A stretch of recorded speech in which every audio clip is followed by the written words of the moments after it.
So who are the Evanuris? In particular, who are the two that are going to be the big villains in the upcoming game, the Veilguard? Let's talk about it.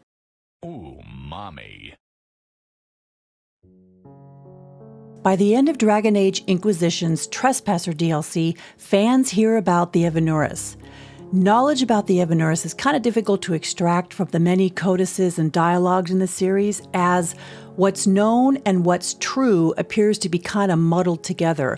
Once Solas proves to be the Dreadwolf, he becomes one of the most important sources to learn about the Evanuris.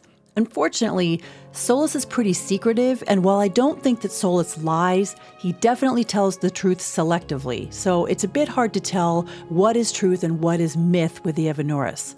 The Dalish revere the Evanuris as their pantheon of gods, but one of the main things you learn is that they were actually mortals, incredibly powerful mages, but not gods. According to Solas, they started out as generals during a war, and then they became respected elders that gained power and slowly developed aspirations of godhood.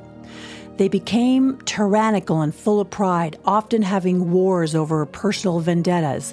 They began to keep slaves like the Magisters in Tevinter.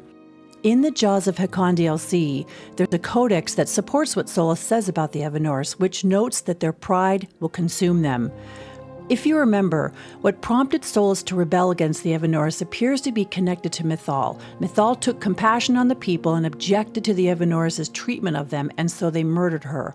So then, of course, Solas created the Veil to imprison them. He saw this as a way to both free the elves from their tyrannical rule and to avenge Mythal. But as for the Evanuris themselves, you really can't cover them in a single brushstroke because they're individuals, and not a lot is known about them outside of what they represent. For instance, Elgar'nan is the Allfather, the leader of the Evanuris. He's known to have overthrown his father. He was Mythal's partner. As for Mythal, she was known as the goddess of love and justice, the All-Mother. There are many stories of her mediating with the other Evanuris. There's Falandin and his twin, Durthamin, who were apparently twins. There's the hunter, Andrul, Siles, the Hearthkeeper, June, and Gilanian. Solas himself is possibly an Evanuris, but that's an unknown. He claims he's not, but he's certainly an unusually powerful mage, if he isn't. But the two Evanuris that we've heard are coming for vengeance in Veilguard are Elgar'nan and Gilanian.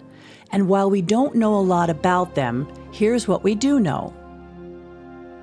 Elgar'nan is known as the god of sun and vengeance. According to the Dalish, he is why dwarves fear the sun and live underground. He's known as the Allfather. He's the eldest of the sun. He's known as he who overthrew his father. He represents fatherhood and vengeance. He was the first of the elven gods. He was born of the sun and the earth, and according to elven legend, the sun grew jealous of the favor shown by Elgar'nan for the things of the earth, and so he burned them to ashes. And in retaliation, Elgar'nan threw the sun down from the sky and only later relented because Mythal intervened. So he was convinced, with her help, to restore his father to the sky on the promise that the sun would set each night. And so with the aid of Mythal and his parents, Elgar'nan then remade the world, which would make him pretty powerful. Most elves will invoke Elgar'nan's name when they seek retribution and vengeance. His weapons are fire and light and lightning. Now, the other one that's coming is apparently Gilanian. Gilanian is an interesting one. She was best known for creating the Hala, the deer that are sacred to the Dalish. The Dalish see the Hala more as companions than as pets or beasts of burden, and as such, Gilanian is a revered figure among the Dalish. She is apparently very beautiful. A Dalish story describes her as Andrul's beloved, and Andrul saved her from death and protected her. Inscriptions found in the Temple of Mythal, however, tell a very different side of Gilanian. She apparently liked to create monsters, and she had a penchant for horrifying experiments, combining different animals together, and eventually that led to experimenting on enslaved elves. Eventually, she was actually making monsters that even Andrul, who was the goddess of the hunt, could not kill. And the other Evanuris themselves got kind of weirded out. So they came to her and gave her an ultimatum, and she agreed to destroy all of her creations with the exception of the Hala and some deep sea monsters in exchange for her elevation to godhood. So she became the youngest of the Evanuris. Oh, and as an interesting side note, she also created a monster known as the Vartaral. It's a big old spider thing that kills everything except for elves. And she didn't destroy that one either. To Winter Nights adds a little more insight into her in the short story, The Horror of Hormak. Two Grey Wardens on a rescue mission stumble across what appears to be an ancient elven laboratory in the deep roads. What's interesting is the art on the walls. Decorating the passage, there's a mural done in 3 parts. One depicts the Evanuris being worshipped, the second shows elven mages healing the sick, and a third is a mural of the lab that the Grey Wardens are standing in being built.